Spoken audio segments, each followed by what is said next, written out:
Welcome back everyone, Mudford here. This is the rear master cylinder off of Grace's Yamaha Raptor 250.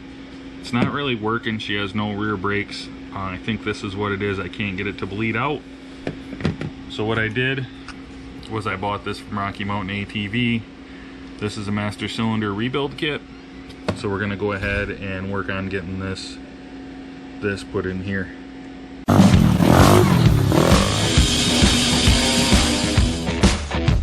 And it's gonna go something like this.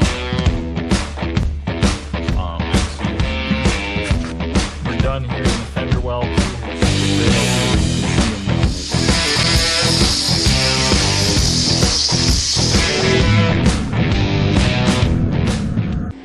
So the first thing I did once I took it off, there's just two 10mm bolts holding it. This mounts on your frame like this. Two 10mm heads, and then your brake hose hooks on right here. I just took that off, and then this is a clamped on rubber hose going up to your reservoir. So there you can see maybe snap ring there. And there's a snap ring inside of there holding this on. We've got some snap ring pliers here. I'm gonna go ahead and try to get the snap rings off and get this thing apart. I'm not sure how much of this you're gonna be able to see. Try to bend this out of the way. Get my snap ring pliers in there. It's gonna be a little tricky. Okay, I was able to get this snap ring out, but these snap ring pliers are very bad. I got these at like O'Reilly's on Rocky Mountain Race Week when I was in a pinch. So I was unable to get this snap ring out with snap ring pliers. I just got a pick in there like this and was able to pop it loose and work it around until it popped out. And that's holding this whole assembly on. So now this is out of the way. That just pushes the plunger and pushes the fluid out here. I'm going to use the pick and push that out, and then you can see you're going to get some seals in the spring. And let's have a look down in here and see how bad mine is.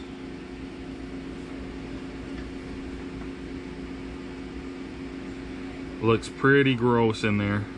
I think that could be a lot of our problem. Okay, I just used some brake parts cleaner to clean the crud out from around this fitting, and I put a Phillips screwdriver in that fit. And I just turned it like this ever so slowly, making sure that it was turning there and not bending the plastic, because this is plastic.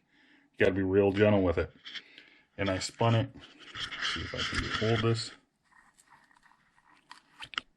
And then it pops out. So we're just gonna clean everything up really good, and then we're gonna put this all back together with all of our new seals. I was kind of struggling with this. The nut was all the way up, and apparently there was a cotter pin that was in there that was all jammed up in there, and I wasn't sure what was going on. So I need to get that out, and then I can take this off the end to replace this boot. Well, I finally got that cotter pin out. I'm gonna clean this up on the wire wheel. I think we're ready to put this thing back together now. Okay, we got a couple of seals that go on the spool here. Pop them on, hopefully. Okay, got them on. One last look in here. We want to make sure this is perfectly clean. Paper towel. I'm probably going to run a paper towel through it again. And then maybe some brake parts clean and air real quick. Really want this to be clean before we put that next piece in. Okay, looks good. So we're going to put our new spring goes on the end here. Like so.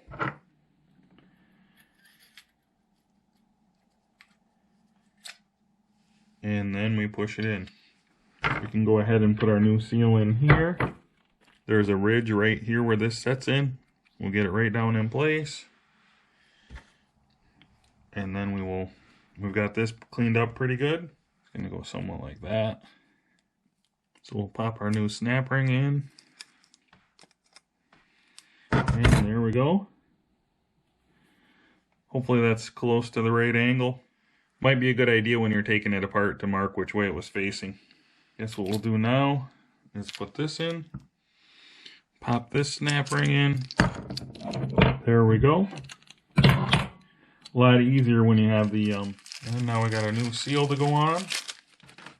New dust shield here. This isn't really a seal, this is a dust shield. Just gonna gently, ever so gently work it down in.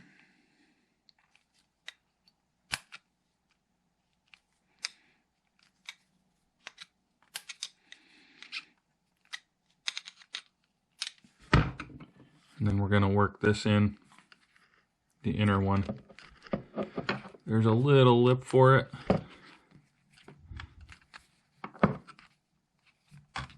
And there we have it. So we'll put our first nut on, get it out of the way here. It's turning fairly easy. Just buggered the threads up there. We go at the end just a little bit. Then we're going to need this on.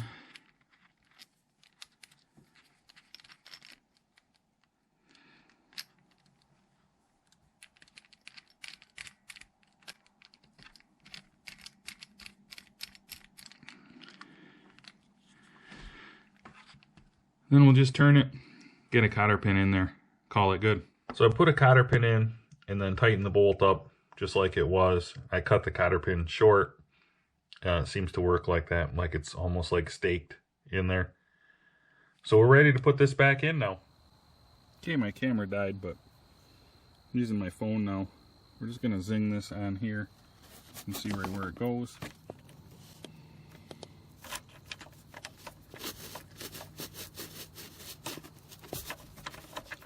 Okay, I was worried about my angle. Looks perfect. Pop that on. Yep, looking pretty good. I just got to tighten things up. Grab my 10 mil, we'll get these tightened up. I was in a hurry. All I could find was this shorty box end.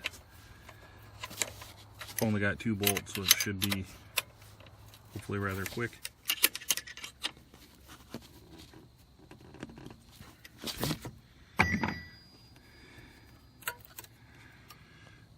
Just gotta line the hole up with the pin down here, slip the pin in, and get a new cotter pin for it. And there's a washer too on the other side. So we'll get all that. They don't do you any favors with that clamp. I had it squeezed and it barely gets over there. You can barely get it on there. So I'm gonna go ahead and put some fluid in and we'll pump the brake and see if we can get some brake fluid to squirt out of there so that we know that we're actually pushing some fluid with the master cylinder. And then we'll hook the brake line up and bleed her right out. I can see down in there now, and I can see it's pushing fluid up every time I push the pedal. So that's what we want. So I'm going to go ahead and get the line on and we can bleed it out. Make sure that you're using DOT4 with this. That's what it says right on the cap.